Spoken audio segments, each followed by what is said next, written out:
So, let us look at let us let A be m cross n, A tilde its row equivalent. So, let us write. So, we will write now onward R E F, that is for row equivalent form,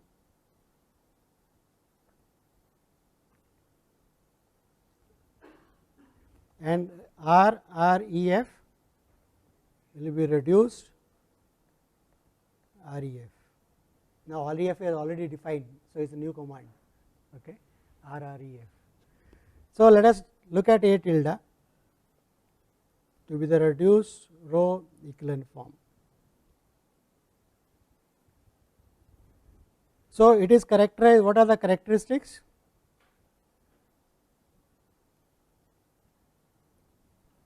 What are the characteristics of this?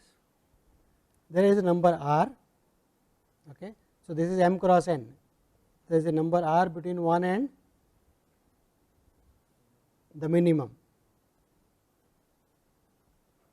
Once again I am going to the, okay, and there are numbers P1, P2, PR, right, as many as, okay.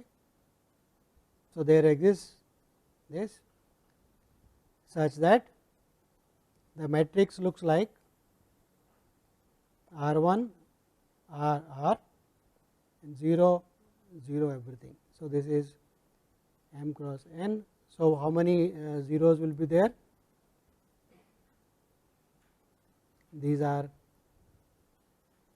m minus r rows are all 0. What does the row 1 look like?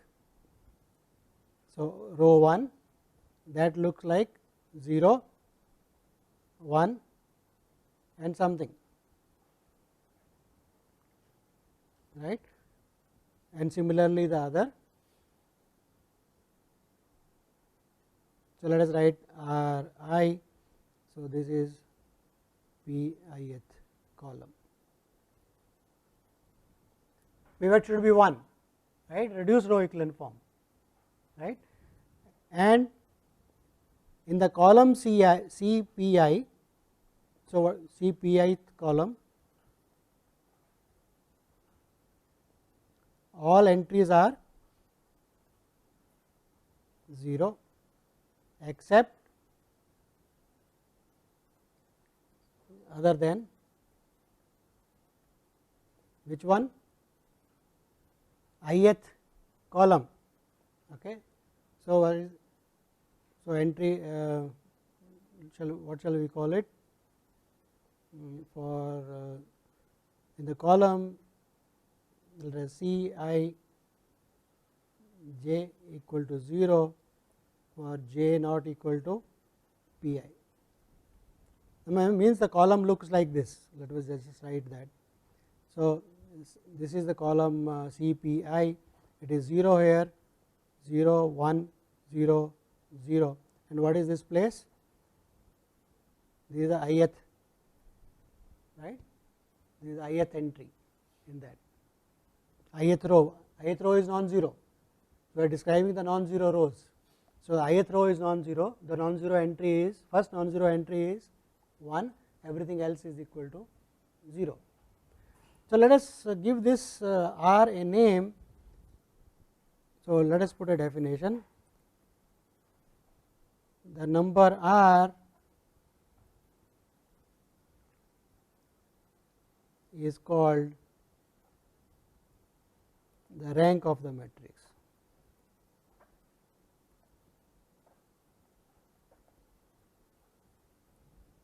So, what is R? R is the number which is coming as the non-zero rows. R rows are non-zero in the reduced row equivalent form of the matrix, right. So, that number R is called the rank of the matrix, right. R is called the rank of the matrix. And now, let us see. So, let us try to apply it to a system of equations. What does it mean in the new terminology, right. So, consider a m cross n system of linear equations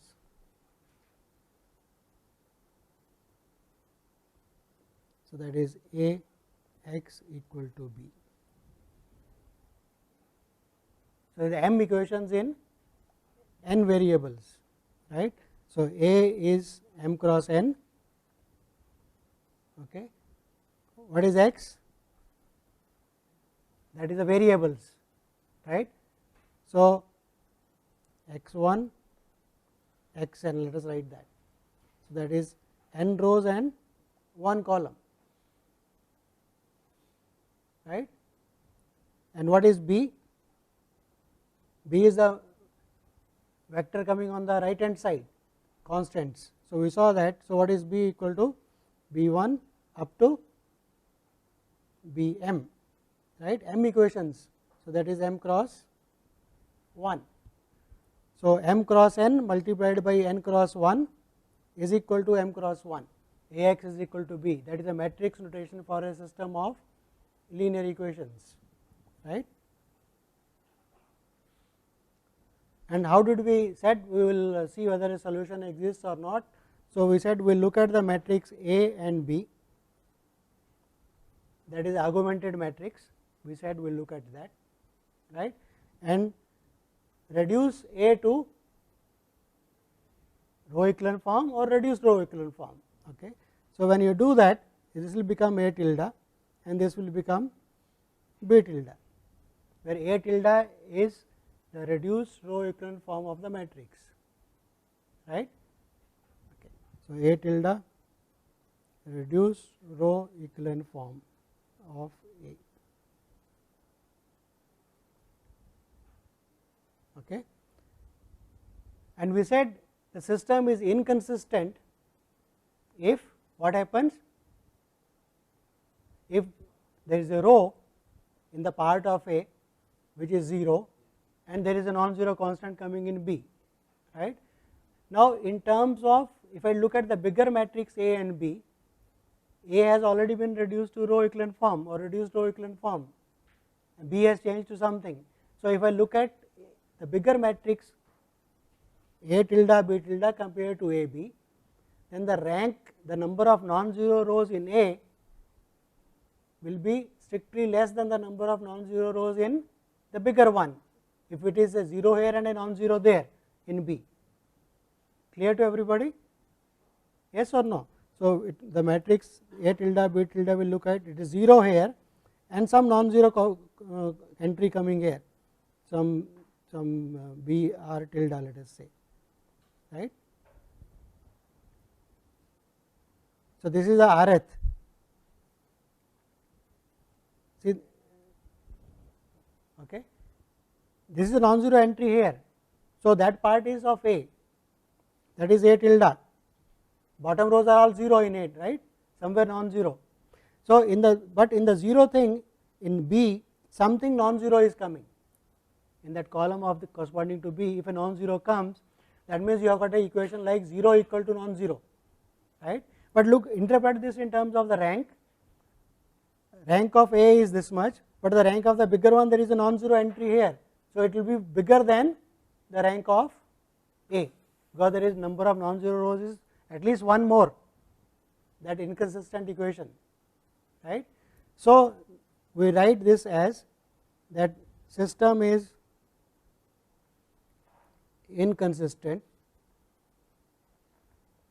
if rank of A is strictly less than rank of A B. So, we are writing that result in terms of the rank now. Okay. So, that is one. Unique solution.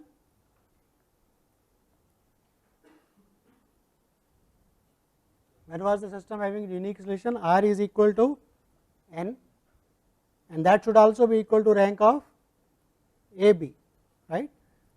Consistent only when the ranks are same, otherwise inconsistent, right. So, when consistent and rank is equal, solution exists and there is only one solution possible. And the third, R equal to rank A, which is also equal to rank AB, system is still consistent, but this is strictly less than n, it is strictly less than n, right. So, then there are infinite solutions, then there are.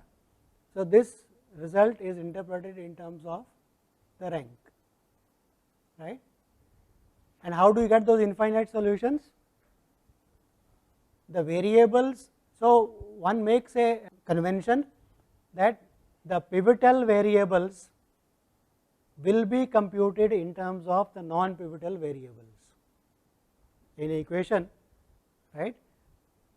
Somewhere pivot is coming, that is corresponding to the variable, and that gives a relation that is equal to something, right. So, in that you have to give arbitrary values to some variables to compute one in terms of the other. So, what you do? You always compute the pivotal variable by giving arbitrary values to the non pivotal variables, right, compute in terms of them. So, that is a convention, because we have to give it to a machine, we can't say randomly you do compute whichever you like, give whatever arbitrary value you like. So, for the definiteness we say that whenever the number of solutions is infinite, right, that means there are n minus r variables which are going to get arbitrary values. R is the rank of the matrix A, n is the number of variables. So, n minus r variables are going to get arbitrary values. So, we give those arbitrary values to non pivotal variables, and the pivotal variables are computed in terms of non pivotal variables to get all possible solutions. And later on we will see this also has some other usefulness when we want to describe the solution space. We want to describe also infinite solutions in some finite number of them. So, we will look at what is called the basis of the solution space. So, this will be useful there and then. So, this rule will be useful there. So, we will see examples next time of this. Okay, right.